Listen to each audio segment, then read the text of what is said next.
Well, good evening, folks. We're going to go ahead and get started, and we're going to review the appointment of our candidate for managing director again, Mr. Fran Dockley. Mr. Mayor.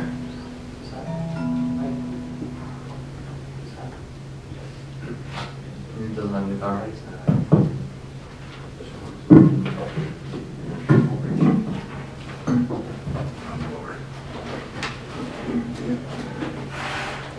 Well, good evening, everyone. It is my pleasure and privilege to introduce to you for nomination for Managing Director for the position vacated by Mr. Bennington, Francis X. Doherty.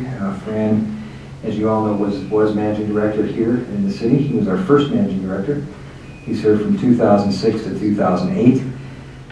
He went on from Allentown to serve as Deputy Chief Business Officer for Operations for the Philadelphia School District. Before that, and before he came to work for the city as Managing Director, he was Deputy Managing Director for the City of Philadelphia from 2000 to 2005. He brings a wealth of experience to the position, not only through his past employment and experiences, but also for the time that he served here as Managing Director for the City of Allentown. So I put him forth for nomination and for your approval to the position as Managing Director. Thank you, Mr. Mayor. Mr. Doctor, do you have anything to add? Well, I wish to thank the mayor for providing us a second opportunity to return to Allentown. I departed in October of '08 to take a position in school administration. But I guess at the end of it, my heart had always been in municipal government of some sort. During that period of school administration, I had kept my certification as a certified city manager intact, and kept up with not only the literature, but everything that was going on in Allentown. I'm very excited to be back. And it would seem, based on the last 3 days, that it took me no time at all to get back in the trenches. While many of the same issues remain, there is a palpable sense of change in the city of Allentown, and for the better. There is a lot of excitement about what is going on. And frankly, I'll be excited to be a part of that. Thank you, sir. Any comments or questions from members of council? Mr. Schlossberg. Thank you. Fran, I did not have the privilege of working with you, though. It goes without saying you have big shoes to fill in Mr. Bennington, but that being said, he was told, I know, that he had big shoes to fill in you, so I guess shoes on the other. Never mind. Fran, the only question I have for you, I guess, is a little bit more esoteric. What is the difference between Fran Dockery that was here 3 years ago and the one that's here today? That's a very good question. It's definitely a more seasoned Fran Dockery. A lot of lessons learned from my tenure with the School District of Philadelphia, which I think translates into, I think, an improved skill sets of dealing with people, of thinking differently about levels of communication. I had sort of made a reputation as a communicator when I last held this position. I actually think I have grown in the skill sets of sharing even more information, disseminating more information by various means. Because I had a tougher time getting information to a much broader spectrum of stakeholders in Philadelphia, in the school district. And I think that based on that, I come back with some improved skill sets of communication, of outreach, and I think my commitment to what training, that training has an impact on not only the supervisory role, but in the lowest ranks of employees for the city. And I understand the benefits of investing in employees. And whether, I know we're corseted in that by our budget, but I have come to understand that we can identify other monies, other organizations that can help. I want to improve the skill sets of our own employees. And I think I have found that that's quite the investment to make. And I think we have lots of room here to do that. And so just to summarize, I come with new skill sets for that and appreciation of employees. That's how I'll sum it up. Thank you. Mr. Grady? Thank you, Mr. President. Fran, I'm happy to see you again. We talked this week, and thank you for sharing the information that I have some concerns about from the previous position. And I'm satisfied with your responses, and I feel that you'll be an asset to the city. But just a quick question: do you see anything new, anything that we need to do in the city since the last time you left and you were here, that in order to make the city better than what it is moving forward? Anything that you would like to contribute that it's kind of like a pet project for you? Not at the moment. I definitely want to take to a new level the collaboration between council and administration. And I think the foundation has already been started with the formation of new committees since I've been here. And I think those committees are going to play a critical role in sharing and in that collaboration. So we didn't have an IT committee when I left here. I think that is long overdue. I'm very excited about that. IT was a special case when I was last here. I spent an inordinate amount of time, energy, in building the IT infrastructure up. I think that's now paying dividends. But institutionalizing new committees such as the IT committee is exactly the vehicle I think that we need to go forward. So that I'm really excited to see changes there. And I'm excited to hear that you will be providing or working with the communication between the administration and council. I think Ken Benton had a good communication with us and supported us, and actually he was always available whenever we needed to talk to him and took care of issues as soon as we discussed them. And I'm looking forward to having the same type of relationship with you. Thank you. Thank you, Mr. Greedy. Ms. Eichenwald. Fran, I welcome you home. Thank you. I'm glad that you will be with us. And I just have some follow-up questions to what Mr. Greedy just spoke. I'm sure in your previous position there were multi-layers of administration, of people with whom you had to deal. So can you offer some wisdom about how you expect to go forward in more concrete? I'm looking for more concrete answer about how we can better facilitate communication between the administration and City Council. Well, I guess the first vehicle for doing that is at the committee level. And again, with the new committees, I think there's a vehicle for the exchange of information. I would also like to propose that I'm planning on sitting down with Mike Hanlon to discuss council protocols between council and the administration. I would probably like to see a change in the agenda where I specifically report things from the managing director's report, or create a category of managing director's report to City Council. And that would incorporate the sort of information sharing that you don't ordinarily would not hear of unless it's written in the paper, or it may not be at the policy level, but it's at the information sharing level. Who was awarded an RFP, for example, at the end of the day for the East Side Fire Station? That is not something that goes before council. That we have the executive power within the administration, given by the authority of council, to award that. It does not have to come before council. But I think such information on that needs to be shared with council when we make a decision. And so there is that avenue for sharing that. And I want to talk to Michael and to Pete about incorporating such a, I guess, segment of the agenda for the managing director's report. Okay, I'm pleased to hear that. Will you be living in Allentown? Yes. I've been a previous resident of Center City. I've been a proud resident of the. I've been a proud East Sider during my tenure here. And with the long hours that that is required of this position, I'm certainly not one to prematurely burn myself out by any long commute.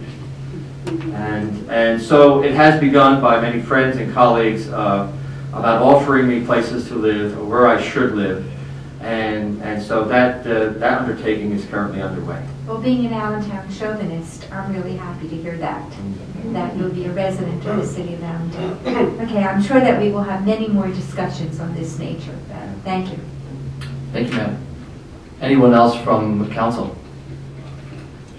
I will say that'll teach you for leaving. Don't do it again. And even though we can't say officially welcome back until next week, we'll address that. I'll open it up to questions from the public if anyone has anything. There's a friendly face for you, Mr. Attia. Yeah. Ernie never once called you in your first time around, right? Mr. Attia, sir. I always told Mr. Bennington that he was the second best managing director we ever had. Now, is that sucking up or what? That's pretty good. Fran, welcome back. We've worked well together in the past. Looking forward to working with you in the future. And if there's anything that the residents of Allentown could help you with, I'm a phone call away. Okay? Yes, please. Thank you, Ernie. You know, as well as members of council and former members of council, that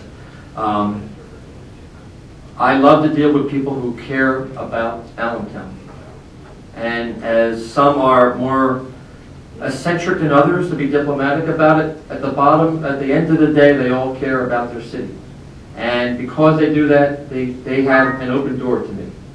So, and you're certainly one who loves your city, and our city now. Our city. Thank you. Thank you. Thank you, Mr. Attia. Anything else from the public? Okay, seeing none, there's nothing to vote on this evening. We'll vote on this. Mr. Doherty's appointment will be on the agenda next Wednesday, and we'll go from there.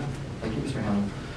At the request of the administration, we've been asked to consider R3, the Delta Thermal Resolution, at this point in time. So if there are no objections from members of council, seeing none, R3.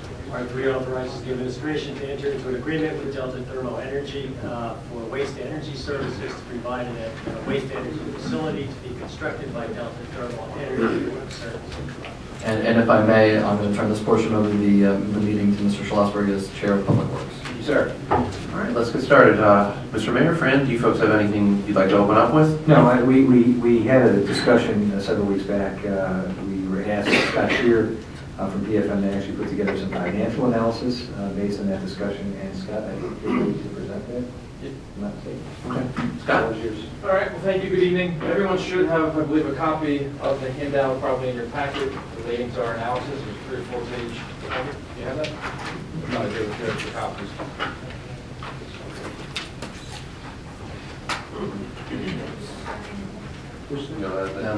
That's the research stuff I just want.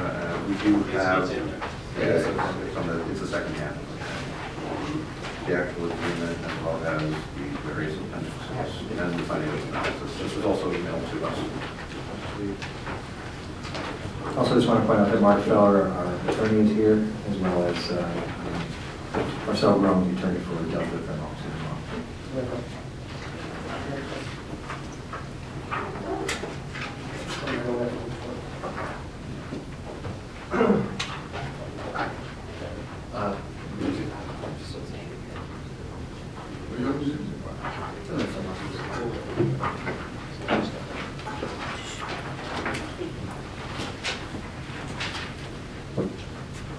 All right, well, thank you, good evening. Yeah, basically, since our last council meeting back in December, the whole team went back, and basically what we try to do is take the 60-page or so service agreement that has been drafted by the team and try to condense it into a financial analysis just for you to look at, and actually for the team to analyze as well to make sure that all the proper things are being done that we can control. So I put together first on the assumption page what some of the main assumptions that are going into this analysis, and then there's 3 different versions. Now it looks like there's a lot of numbers on these 3 filing pages, but all 3 of the scenarios are basically identical except for one variable has changed among all 3 of those, and that is the assumption or the growth assumption in column 2 for the waste disposal cost. All other assumptions, all other base numbers stay identical. So if you look at page 2, we're assuming a 3% growth in waste disposal cost. Page 3 is assuming a 3.15% growth in waste disposal cost, and then the last page, page 4, is assuming a 3.3%. So that's sort of the high level of this analysis. So again, basically what we did, we took the service contract, which obviously has a lot of legalese, and we tried to quantify that with these various assumptions. At the end of the day, let's just focus on page 2. What we wanted to do was compare the current system that you have in place to what the new DT system, I'll call it, would look like. So if you have a colored handout, the one with the blue cover, and also row numbers. The red section, which is columns 2 through 4, reflect the current system as is right now.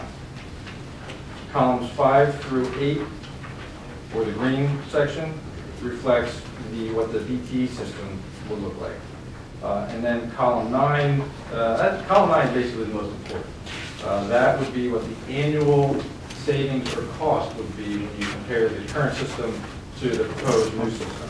And then columns 11 through 14, there's kind of a lot of math that goes into those numbers, but those columns basically just feed into column 8. So, again, I think to expedite this evening and to try to summarize, column 9 of each one of these scenarios is probably the key one to focus on, kind of 9, and 10. But basically what this is saying, on page 2, if we look at the assumption where the waste disposal growth escalator for the current system is at 3%, column 9 is showing that there are slight savings in the first couple of years, and then you'll see in years 6 or 7 or so, there's a little bit of this savings, and then going forward, you see annual savings compared to the current system. Column 10, you can see the cumulative savings that are being achieved from this. So basically, this is a 35-year projection. So what we're showing at the bottom of column 9 is a cost. This is a future value benefit to the city of roughly $23 million. Present value that back to today's dollars, and that's roughly just a little under $11 million with these assumptions. So again, just before we go to the next page, so this model was actually sort of built by the whole team as well. The assumptions were thoroughly vetted with many phone calls, many meetings, making sure that we were on the same page with different growth escalators, the various base assumptions, and some other of the provisions. So there was a tremendous amount of time put into these various assumptions. Yes. Scott, why year 5 and 6 there's no savings? What's the calculation for that? Well, it's basically result of the math when you compare the current system to the new system. I would say probably the thing that is contributing that, if you look in column 6, right now DTE is proposing basically a guarantee, I'll call it, of 12 cents a kilowatt hour for electricity credits for the first 5 years. And then after that, what we basically assumed is it would drop down to 11 cents at that point in time. Because again, we don't know what that's going to be, so we were a little conservative and dropped it down by a penny. And so I think that was basically the cause for that. We also assumed in the first 5 years no growth escalator. You see in the sort of our assumption page that we're assuming the floor of 12 cents a kilowatt hour and no growth escalator. Right? Well, again, stress, that's a floor.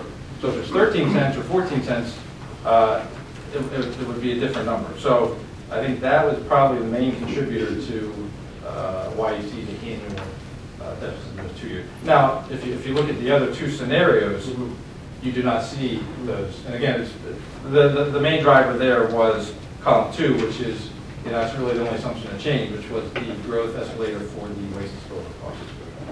And so we want to show you 3 different options. Again, the 3 different versions.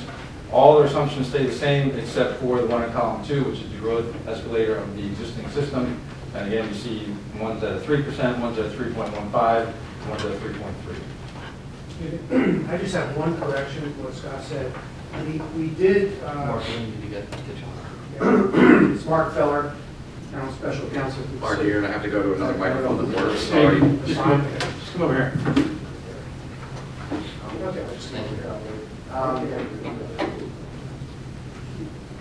There are an awful lot of contract provisions here that require a tremendous amount of negotiation. And it's very hard to keep track of every one looking back historically. But we did talk with Delta about making the 12 cents a kilowatt hour for the first 5 years a floor so that if rates went up higher.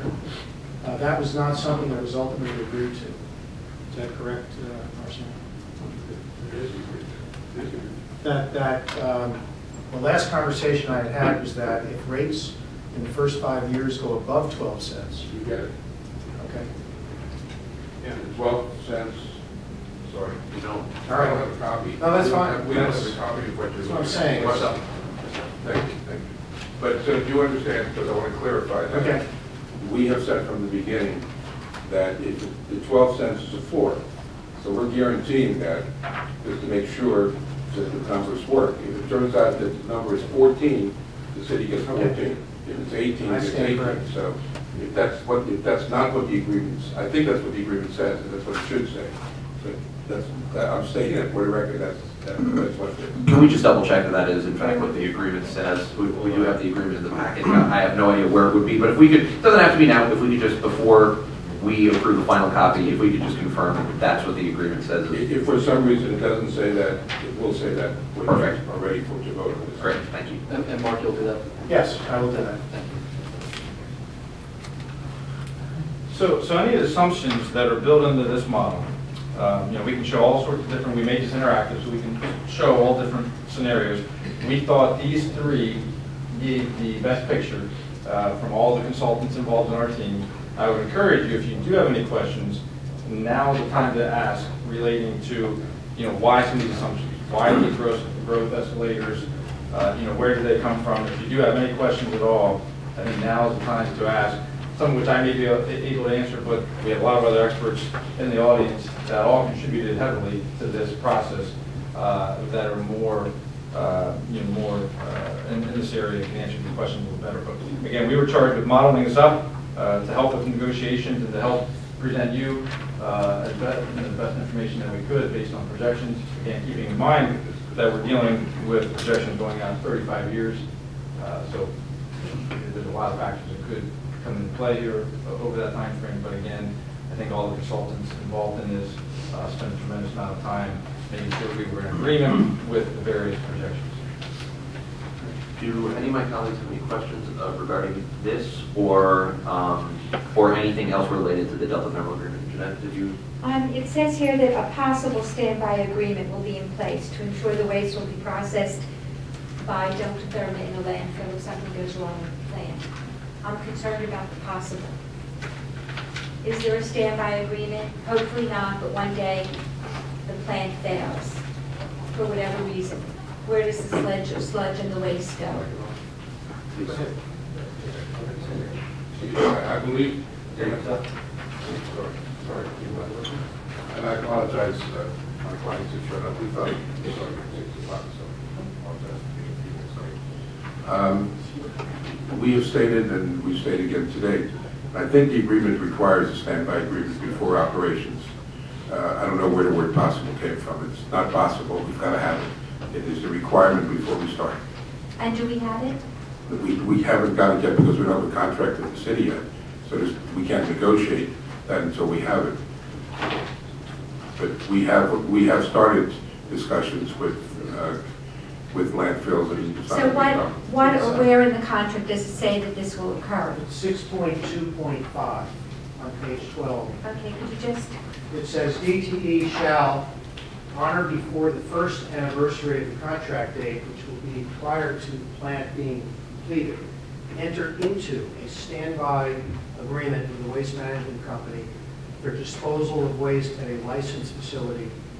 And the city has an opportunity to review and comment on that standby agreement.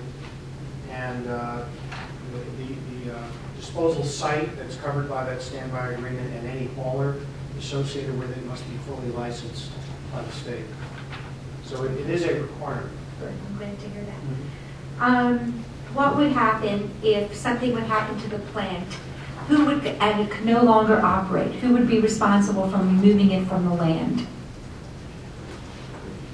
I'm obviously concerned about ultimate liability to the city.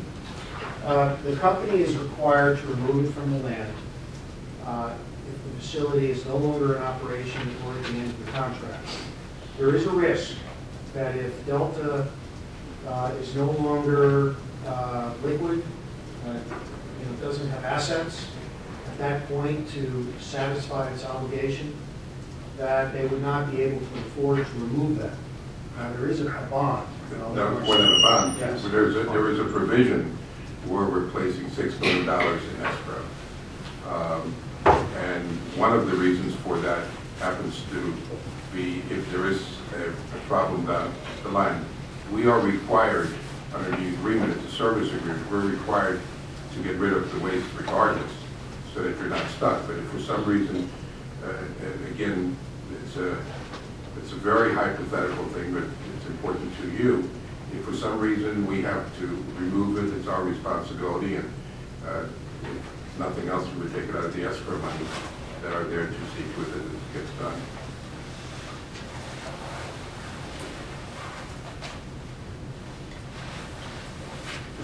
I'm done with my financial questions, but I do have some environmental questions. If you want me to ask it now. Was there ever a third-party analysis done on the entire system? Someone who was not paid for by the city of Allentown or by Delta Thermal? Was there a complete review of the process by a third party who would have knowledge of all the various components, the 3 or 4 components?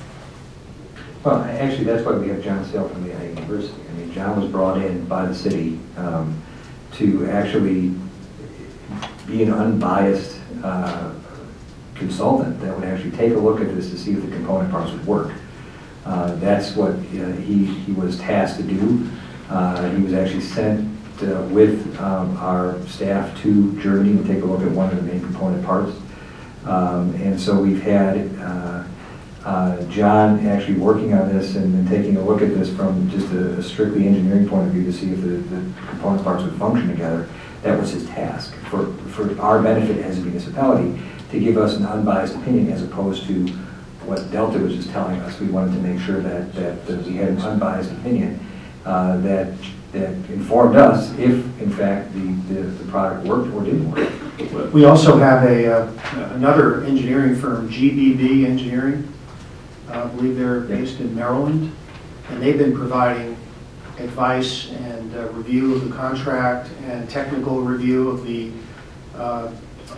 specifications. Do we have access to that report?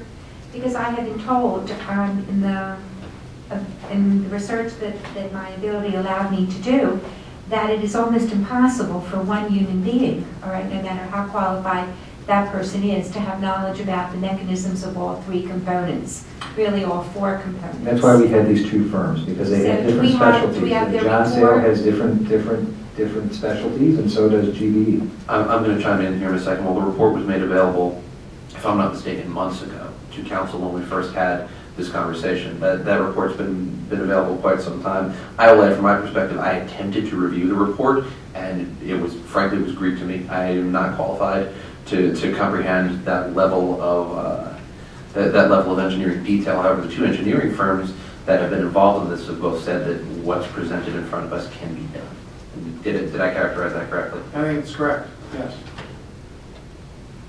And I have one, my environmental concern is, I mean, there's no way that there will not be some carcinogenic material let out through that final chimney in the form of gas. There's just no way. There will be some toxic substances that will come out. So do we have any idea, all right, how close to 0 that would be?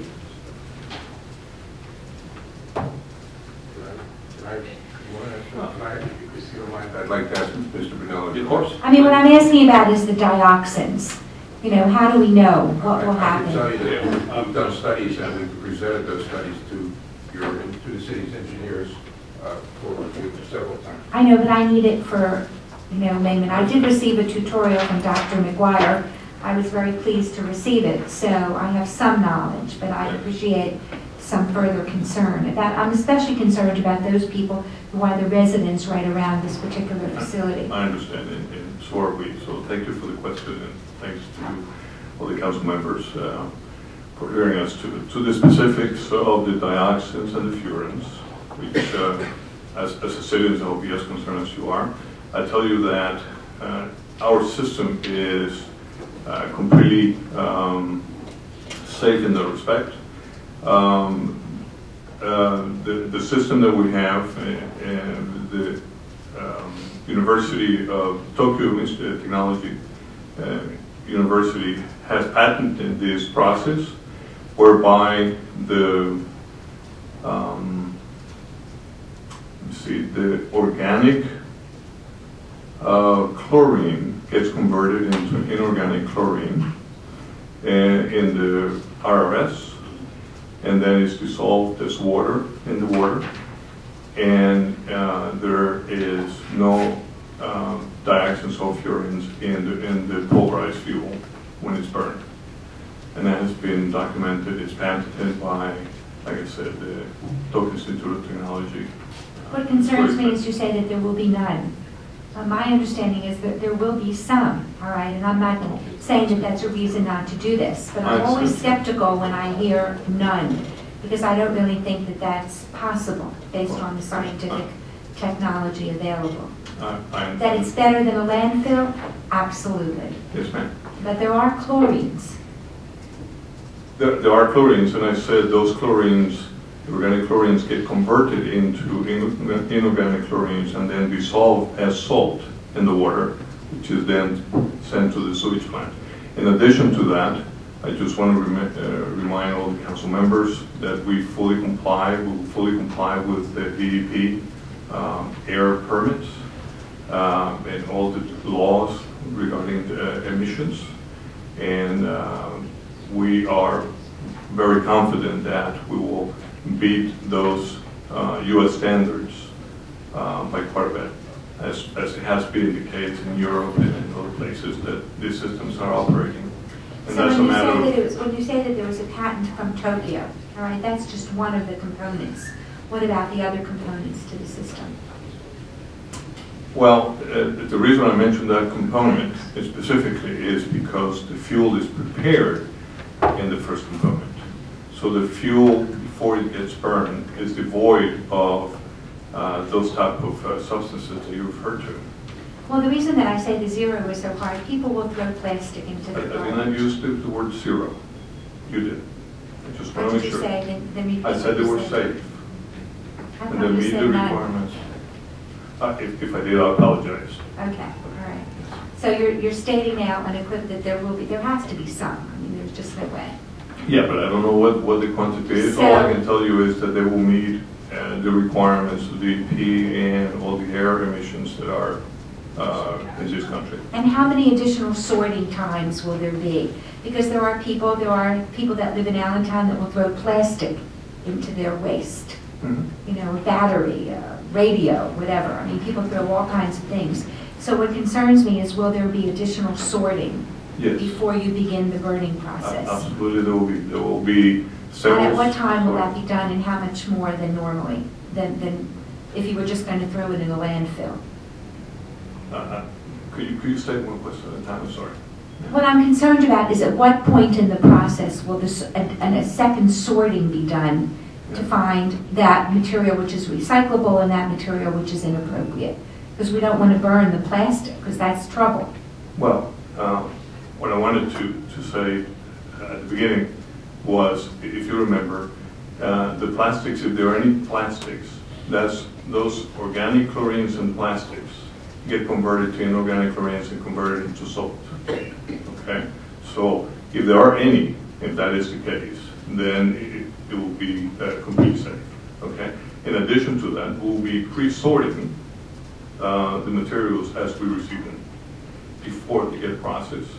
In addition to that, there will be some additional sorting after the fuel is processed to remove any other batteries or anything that happens to be missed. Is that human sorting? Is that machine sorting? There How will does be the process both. work? There will be human sorting and machine sorting as well, at least twice, potentially 3 times. All right, and all of this is stated in the agreement? This is stated in Yes. the process. Maybe not quite that detailed, but it does provide for sorting, collection of recyclable materials. Absolutely. See, to me, that's the most important issue. I'm satisfied, Mr. Feller, that you have worked really hard with Mr. Shear on the agreement and that the city is financially protected. My concern is, are we environmentally protected? John, do you have anything to add? You know, once upon a time, just to make a simplistic analogy, right, we had asbestos in our buildings and everybody was perfectly content to live and to work in asbestos. We're making decisions that will impact the air quality, right, of what I will breathe. Just a clarification. I just want to remind the council members as well that after the combustor, there will be additional filters and called the scrubbers that will further diminish any air emissions. And John can explain that to you much better than I can. Thank you. Yeah, that's a good point. The technologies that we're looking at have three components. The RRS, which... right, I mean, I know that. Right. I know all that. I'm concerned about the final gas emission that comes out. Yeah. And there also will be solids in some liquid. I mean, that's what happens in the process. Yes. So what will be in the, do I have to worry about the solid? No. Do I have to worry about the liquid? The system, do I have to worry about the gas? The system that I took a look at in Germany had a spray sorbent system in the flue gas and also had a baghouse for collecting the solid particles. And they did not have fuel preparation like this plant will. So what they were taking was raw municipal solid waste, which was prepared, and they were combusting it with enough delay time to ensure complete combustion, and then they were scrubbing and filtering the flue gas before it went to the environment. I believe, Marco, you have reports from Germany that shows what the emissions were of the plants there. And the emissions from these plants were much lower than the U.S. standards, the actual emissions from these plants. Now, the addition of the RRS to the front end of the system on fuel prep does additional fuel cleaning, which also helps reduce emissions through the cleanup process, which Marco talked about. But it's my understanding the plant will also still include the scrubber filter system on the flue gas. So you're getting literally the same system that meets the German requirements, which are stricter than the U.S. requirements, but you're getting the additional benefit of the fuel cleanup on the front end. That is correct. Yes, that is correct. And we do have a provision in the appendix, which is the technical specs, that requires that the facility provide sorting equipment and a materials recovery process to prevent as much of the recyclable kinds of materials from getting in the waste stream going into the facility to begin with. I don't think it's possible to eliminate 100% of the plastics. There's a very small... Well, that was my question, right? Right. I mean, I'm sorry to take so much time, but I think this is an enormously important decision. Finances aside, all right, you know, worrying, I have concern. Now, I do know after I spoke at great length to Dr. McGuire that this process working to its optimum responsibility is certainly better than a landfill that also has enormous environmental concerns. So one of my other questions is, who will be on site at all times to watch these emissions, and who will be responsible on a day-to-day basis? What will be the structure of responsibility? Yes.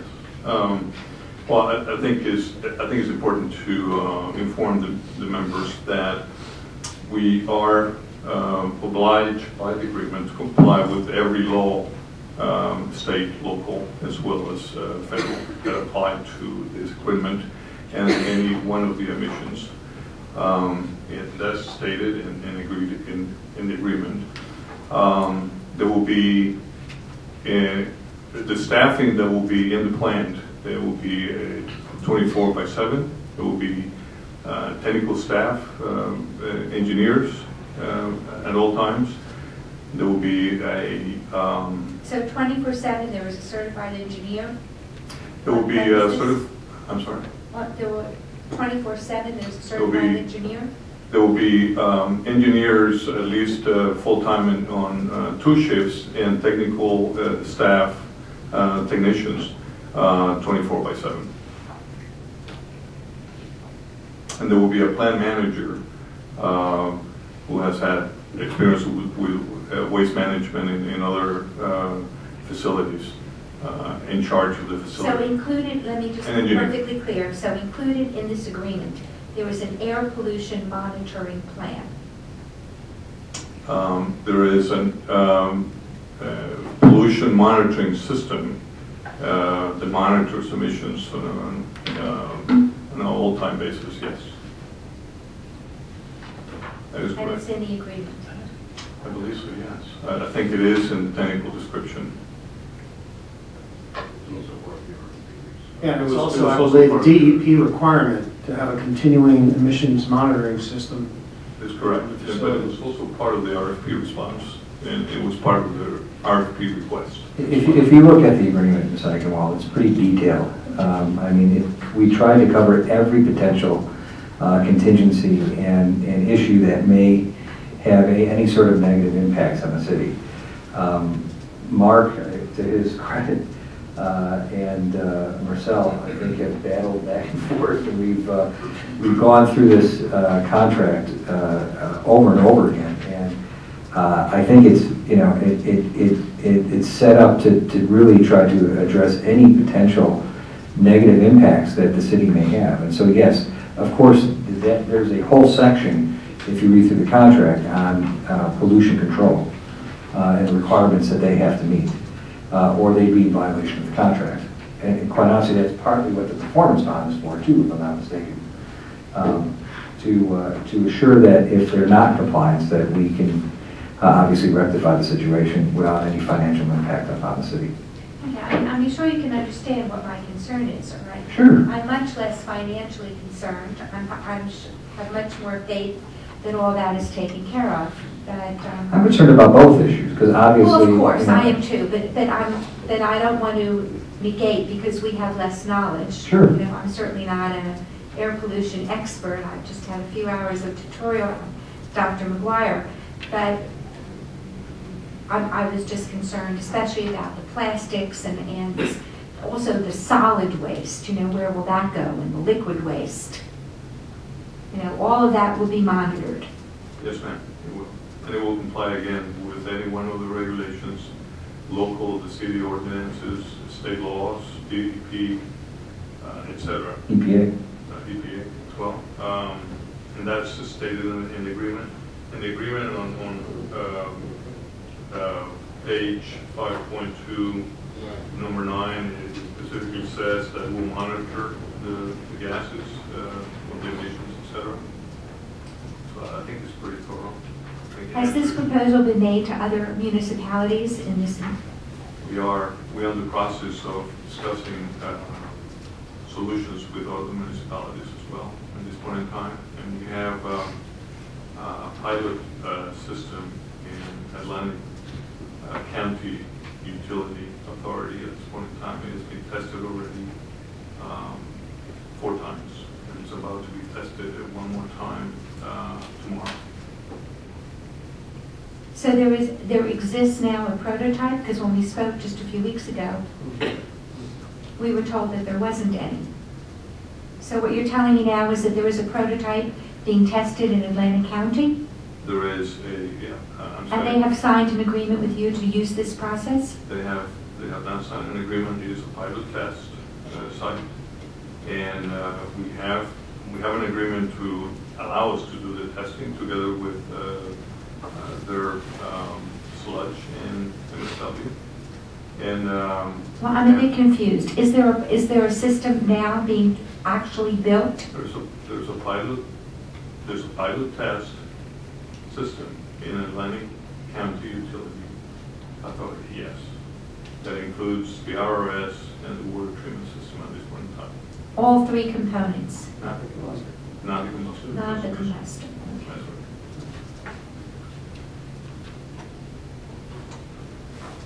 Okay. Are you finished? I'm finished. Okay, thank you. Thank you. Mr. Greedy? Thank you, Mrs. Eisenberg. I got a little bit more information than what I thought I was going to get tonight on the important questions you asked in regards to the environmental issues. And I'm happy to hear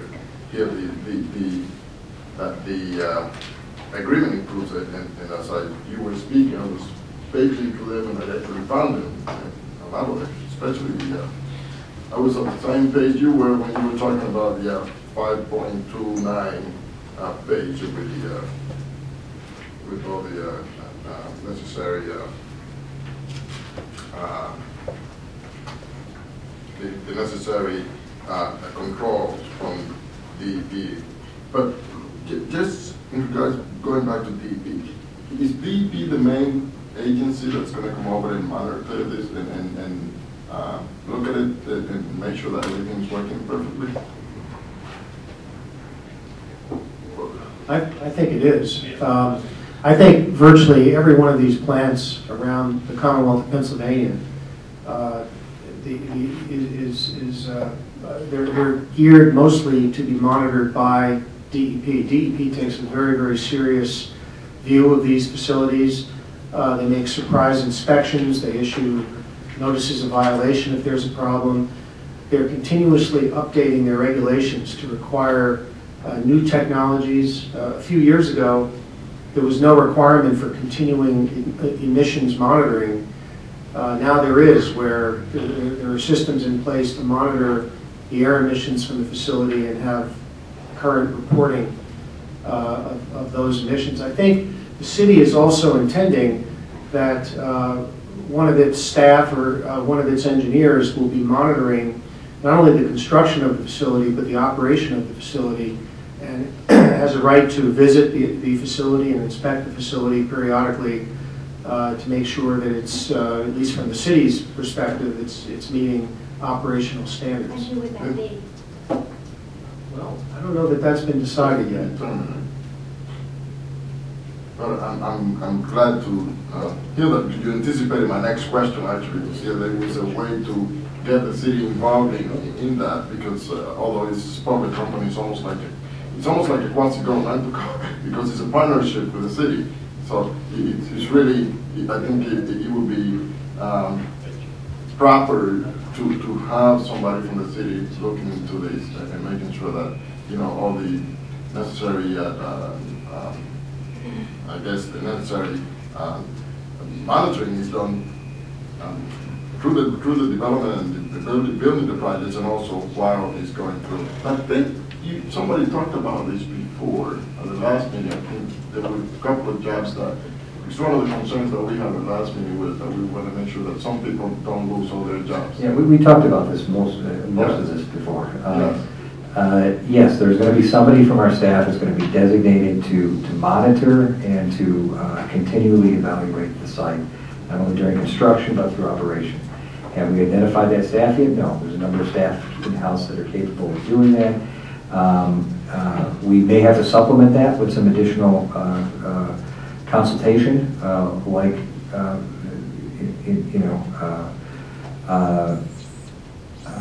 Dr. Sale, but I mean, there's other people that we're obviously going to have to bring in to help us if we need additional monitoring for expertise and technicians that we may not have. That has all been built into this model, and it's been also built into the contract. We have some expertise on our staff. We don't have all the expertise, and for those areas where we don't have expertise, we will supplement with the proper expertise through consulting contracts. Who's going to pay the bill for that? It's been built into the model. That's part of the model, part of our cost structure.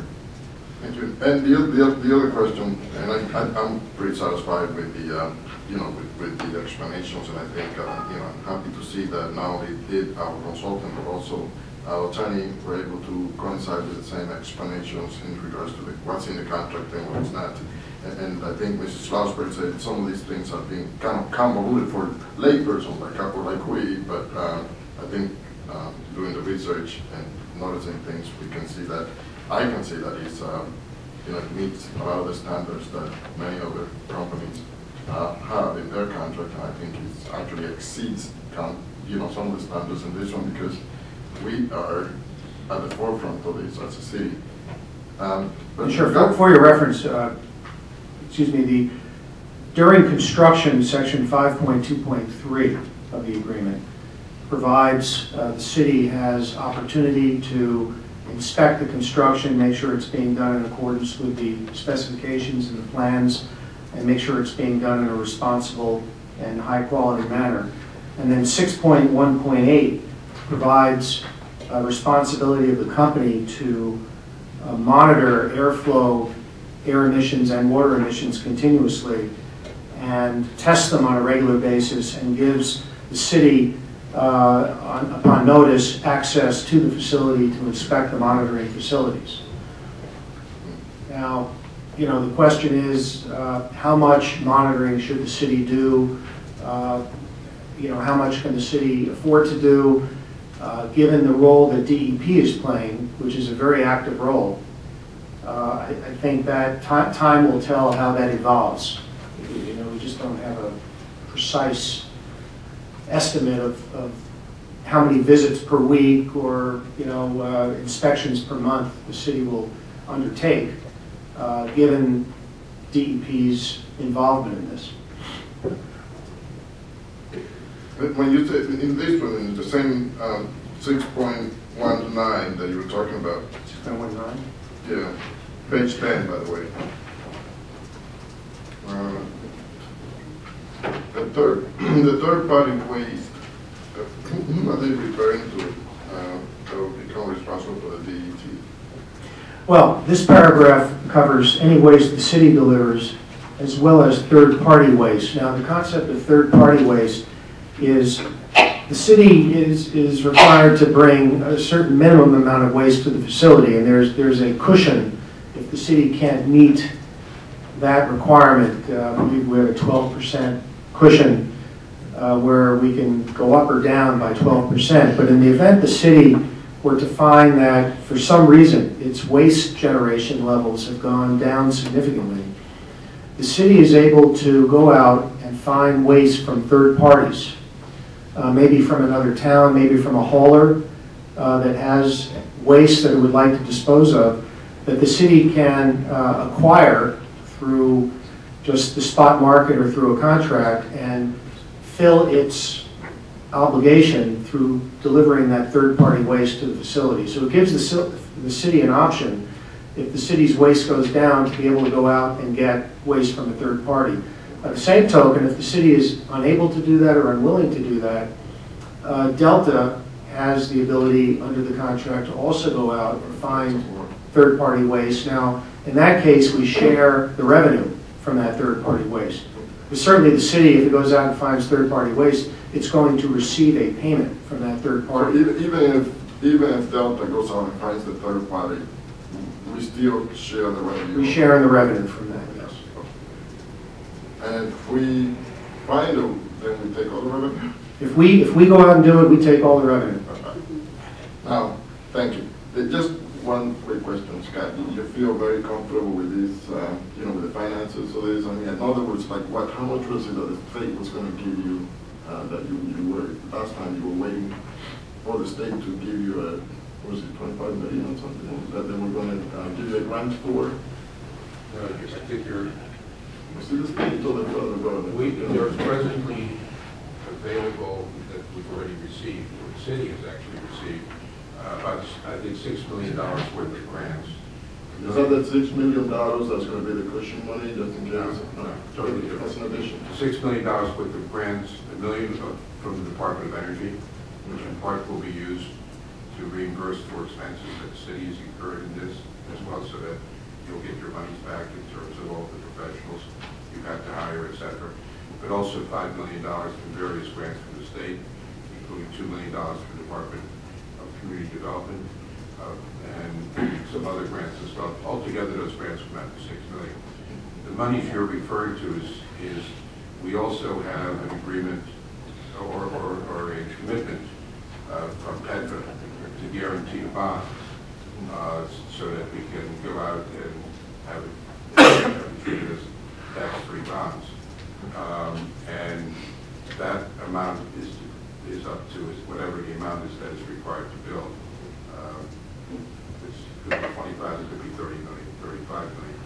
doesn't really affect the city other than to know that we have that available. And We that, don't have those final with the cards. new administration and the And new you- budget. and just so you know, in that is included the $6 million Okay. that we're putting in escrow. So we're borrowed, that will be borrowed, that we have to pay back. And then at the end of the contract, it's our money. It should still be there. It's there to be utilized for all the emergencies that we've referred to as a safety net. Julio, can I just jump in for 1 sec? And to just finish that thought, if we use it, then under the agreement, we're required to replenish that amount as well. Just to point out, if I'm not, or I know the city council has voted to formally to accept, I believe, all of those grants at this point. I believe the full total is $6 million, if I'm not mistaken. And I mentioned that just to point out that this body as a whole, certainly previous to Ms. Moda's arrival, has voted to accept this funding. So while we have not expended any, we have had an active role in this, and it was a unanimous vote. So we've been involved in this previously, and it was 6 or 9 months ago, certainly some time ago at this point, but we have already voted to at least keep this ball rolling. At least 5 times. Yeah, I'm referring more to the 25 or $30 million that you were talking about. That's just a guarantee. That's guarantee of financing through the Pennsylvania Economic Development Financing Agency. It has nothing to do with the city.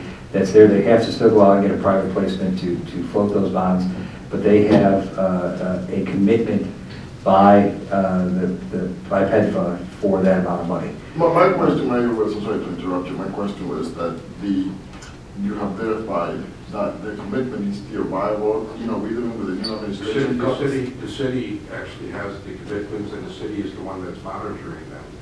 Okay. And giving them information. But, Oh, yeah.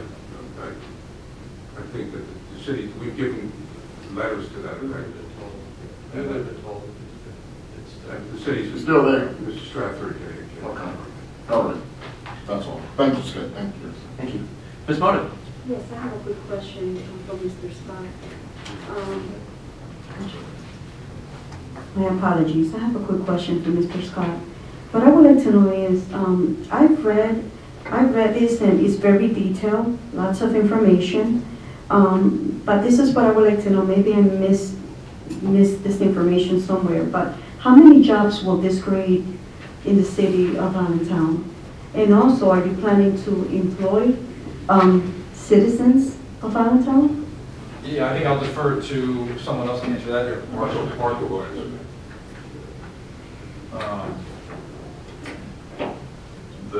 The construction, Ms. Mata, the construction is estimated that will retain somewhere between 75 and 100 people full-time doing construction, which is 18 to 24 months. And then once the plant is operational, that will be approximately 18 people full-time and 3 to 4 part-time. And no employees in the city. Okay, Allentown residents. Okay.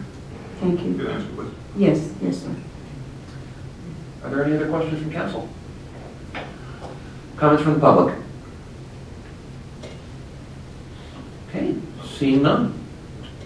So I'll make a motion to forward R3 forward favorably. Second. All right. Mr. Hanley? Okay, motion to forward the resolution favorably. Mr. O'Connell? Yes. Mrs. Agarwal? Yes. Mr. Schlossberg? Yes. Mr. Reedy? Yes. Ms. Moda? Yes. And Mr. Schreiber? Yes. President. Thank you, sir. We'll move forward to the last piece of business on the agenda for the folks from Delta Thermal. Give you guys a second to clear out there. Mr. Reed has got the electrical lights on. Kevin's that stuff. You can take care of that. Mr. Shearer, we got you for one more piece of business, so you're not going anywhere.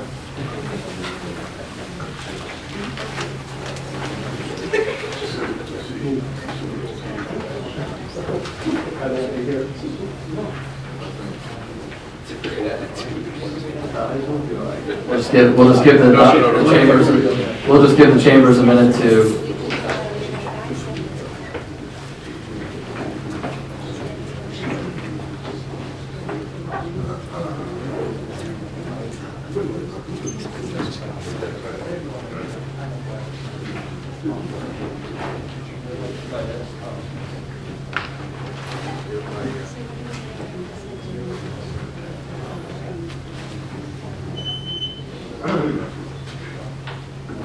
Okay, moving forward, Bill 8, the refunding. Mr. Clerk? Okay, it's a refunding of general obligation bond series of 2000. Thank you, sir. Mr. Shearer? All right, thank you. Have an additional handout, Megan? Oh, please, we love handouts. Sorry, it's the same color. I'm trying to confuse you. Yes, sir. Not my fault. Yes, it is. It's probably mine, sir. Thank you, sir.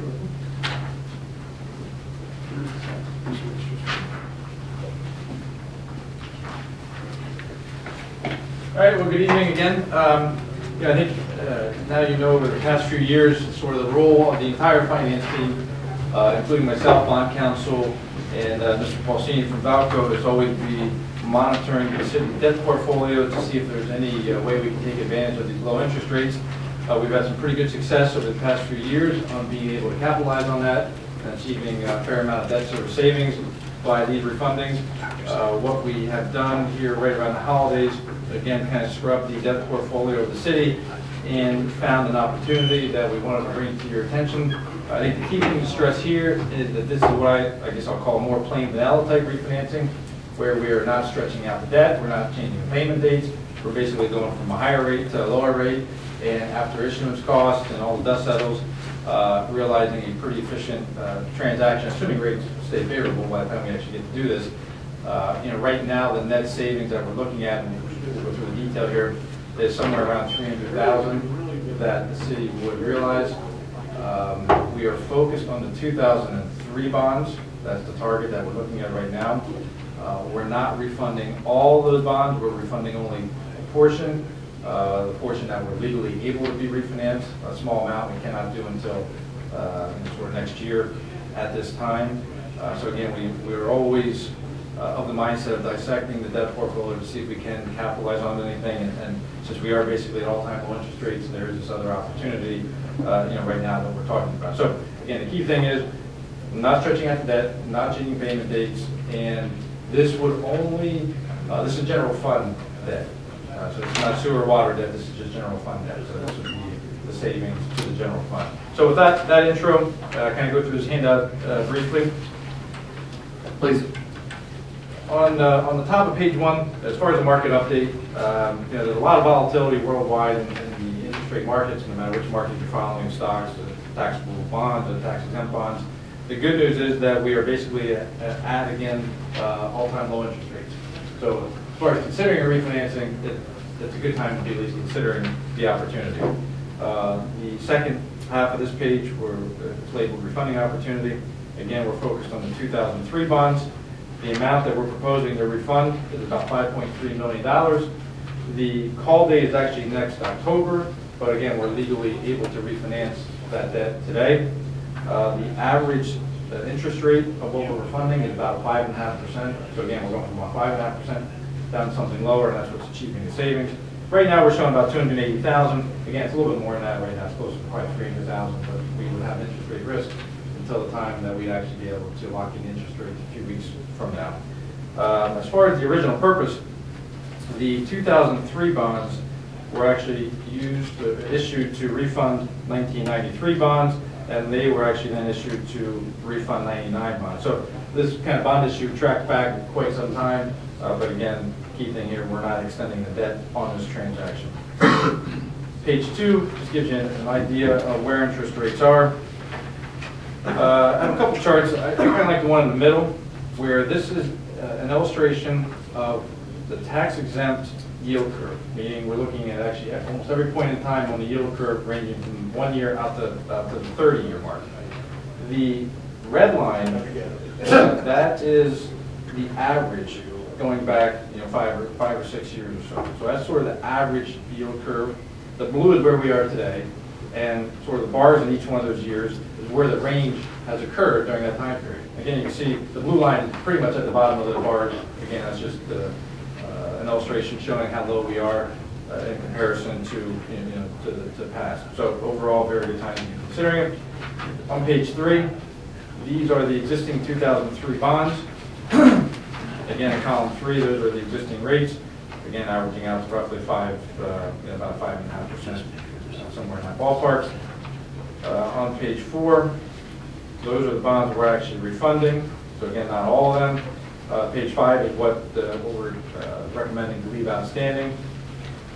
We can skip page 6 for the moment and go to page 7. So page 7 would be what the new bond issue would look like. You know, if you basically did this when I put together the handout. So now in column 3, you can see the rates ranging from 1.3% out to 3.14. That averages out to about 2 3/4. So again, we're going from an interest rate somewhere in the 5% rate down to something in the higher 2%, and that's what's generating the savings over in column 8 that would be realized in the current calendar year of, again, about $280,000 is what we're showing here.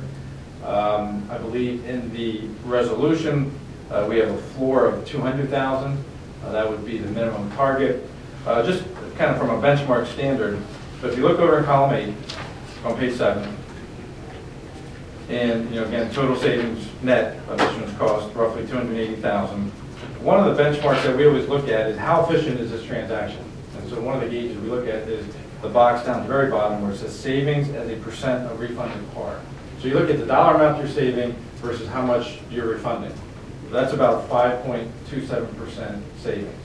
The general rule of thumb is to proceed as long as the net savings are 2 or 3% of what's being refunded. We're substantially higher than that today. So again, from an efficiency standpoint, this exceeds sort of the general benchmarks out there, if you look at whether it's GFOA or whatever the association may be. Those are not part of past rules. Those are just benchmarks that a lot of local governments follow. So again, the economics right now are producing something well in excess of that. So what we would propose, if you did want to move this favorably next week, we would get the rest of the documents in order, and then probably be ready to price the bond maybe late this month, so as soon as we get everything ready. But we would not execute the transaction unless the net savings exceeded $200,000. Same format that we've done over the past couple of refundings that have all worked very well by doing the ordinance this way.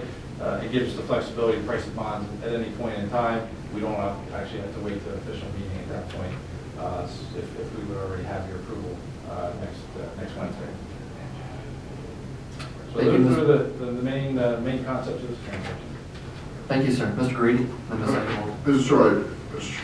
Schreier, the savings of $280,000 is for the life of the bond, right? Or is that for we're refunding, basically the entire maturity of the bonds, not quite all of them. We're leaving a few pieces outstanding because legally we have to. It's a one-time saving. So you would realize that saving, if you go back to page 7, you realize those savings in column 8 there on page 7. Mm-hmm. Basically, they reduce debt service payment from your general fund in this year, and then every year after we structure the debt such that it's basically identical to the way it is today. And again, that's probably how 90% of the municipalities take the savings in this kind of transaction. So the column 7 is, I'm having a hard time to see where is it that which one is it that we got to look at to see the reduced debt service per year? So if you're on page 7, mm-hmm. and you look, why don't we just look at column 6 through 8? Okay. So column 6 would be the new debt service if you did this transaction. Okay, so that would be the new one, 290. Let's say in 2012 would be 296,000. Correct. Okay. Column 7 is if you did nothing. That would be the debt service you would pay it on the. So that's the savings for that year. And then column 8 is just the difference between now, the two columns. A year later, in 13, that we're not really saving. We actually have a higher debt. By $1,000. Yeah, we can't make it perfect. It doesn't work like that all the time. You just some you go up, some you go down, even though you maintain the same interest. That's right. The only reason we can't keep it exactly zero difference every year after, or bonds are issued in increments of $5,000. So we can't. We're always going to be plus or minus 1,000 or 2,000 every year thereafter. We just can't structure it that way. That's not the mechanics of the way it works in the bond world. So we try to either have plus or minus $1,000. But you can say, look, guys, we want every single year to have a few dollars of savings. We can structure it that way. I just try to structure it here this way, just for illustration purposes, to get us close to hunch every year after the first year. But we have some clients who say we don't want to see one negative number, even if it's a penny, in any of the remaining years. We want to see some amount of savings. Well, you just, that you take the savings, well, most of the savings the first year. Exactly. And, you know, which is kind of, I'm glad our finance director is here, because obviously they're probably going to use that money for something, and then the following year they're going to have to replenish that money, but, you know, from someplace else.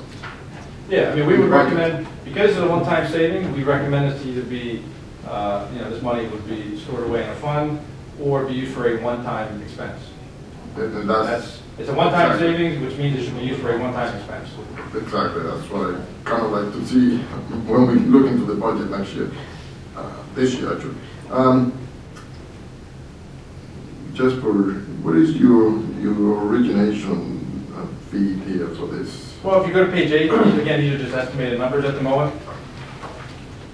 So what we estimated as far as the source and uses on page 8, so we're issuing under sources up top, roughly $5.8 million. Under uses, most of the money actually has to go in as escrow to call the old bonds at their appropriate call date. The underwriter's discount, that's paid to the investment banker to actually sell the bonds. Again, that's just a placeholder.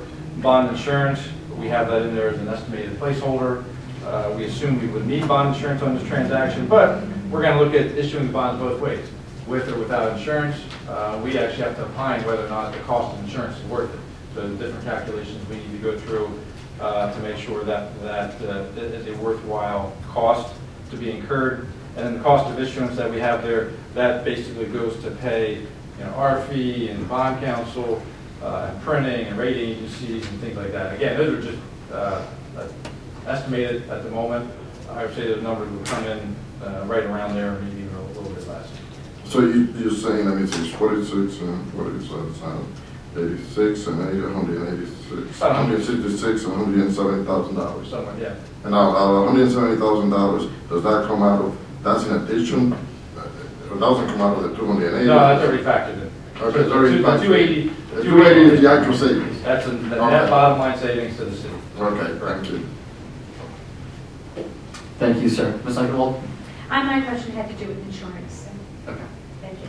Yes, ma'am. I mean, again, the thing with the insurance is you pay that one-time premium and hopefully get a lower interest rate, or you don't pay the premium and you get a higher rate. And there's a balance of what's going to obviously be in your best interest. So again, we won't make that decision until game time. We'll get the quote from the insurance. Unfortunately, there's only one insurance company anymore. There used to be half a dozen. There's only one surviving in the United States. So we would at least get a quote from that, and then when we actually go to price the bonds with the underwriter, we would analyze with or without, and then make that decision. So just out of an FYI, why have they all, the rest have gone out of business? They went bankrupt.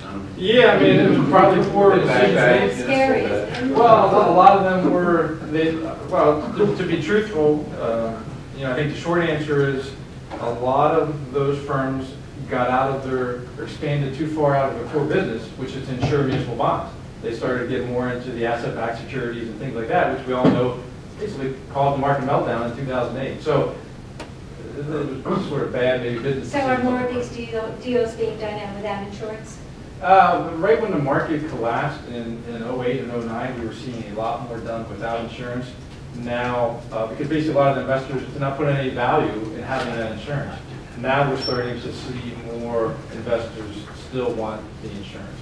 Well, what we're, because of, yeah, I mean, it does vary all the time. It just sort of depends on the investor appetite out there. But at the moment, we would probably assume that insurance will be sold with e-bonds. Thank you. Mr. Schlossberg? Thank you. Gary, have we thought at all about where we're going to put this extra money?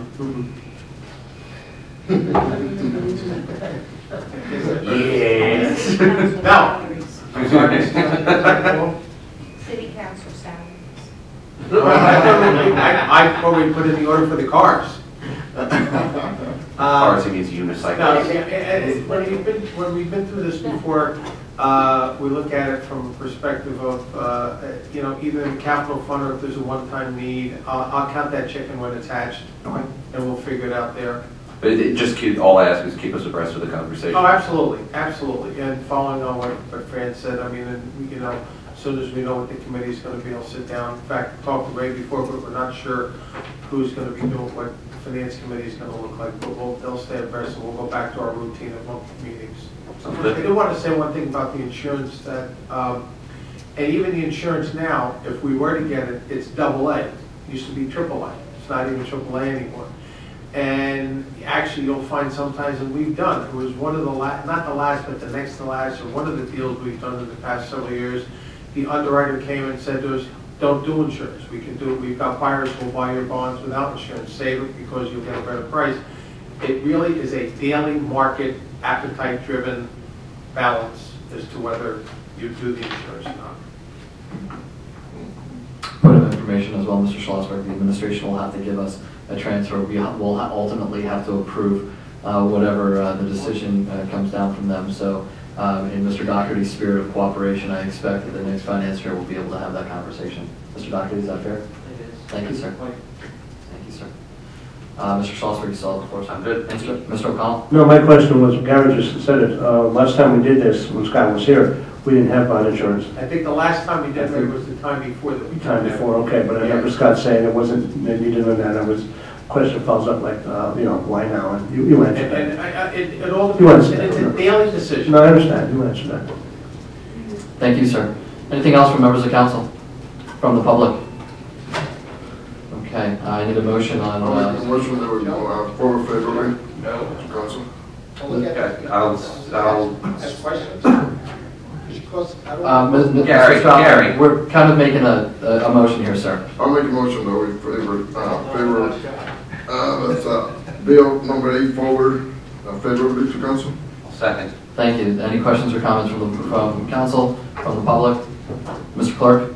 Motion to forward the bill favorably on the second one. Yes. Mr. Schlossberg? Yes. Mr. Greedy? Yes. Ms. Moda? Yes. Mr. O'Connell? Yes. And Mr. Schreier? Yes. President, 6 yeas and no nays. Thank you, sir. That'll be on the next council meeting. And Mr. O'Connell? I have a question, maybe it isn't the place to bring it up, and let me know if it is or it's not, and By all means, sir. I can hold off until next week. We read in the paper recently where there was a street light project in Bethlehem, where the two gentlemen got paid $842,000, and they didn't do the work, okay? We used those two same gentlemen in that same company in Allentown. Is that true? That is true. Okay, and I read, I think like a $5 million project with them around there. Yep. Did they do the work? They did the work. Did we pay them? We did. Well, in fact, yeah, we did pay what they were due. One of the differences, and I'm just reading what I saw in the paper also. Right, okay. Apparently, Bethlehem Township Right, did Bethlehem Township. did some payments in advance. Right. We always waited until the work was done before we paid them. And that's obviously that's very good here, and I'm not, and I appreciate you telling me that, and so we have documentation that what we wanted them to do, they did. Correct. They sent us an invoice, we paid the bill, and everything's. Yeah, and we had PPL, who we were buying all the streetlights from. Right. Check the work before we paid them. Okay, thank you, Rich, I appreciate that. Sure. Thank you, Mr. I O'Connell. anticipated a question. Ms. Seidenwald? Okay, I thought I saw you lightning. I apologize. Anything else? We stand adjourned. Thank you.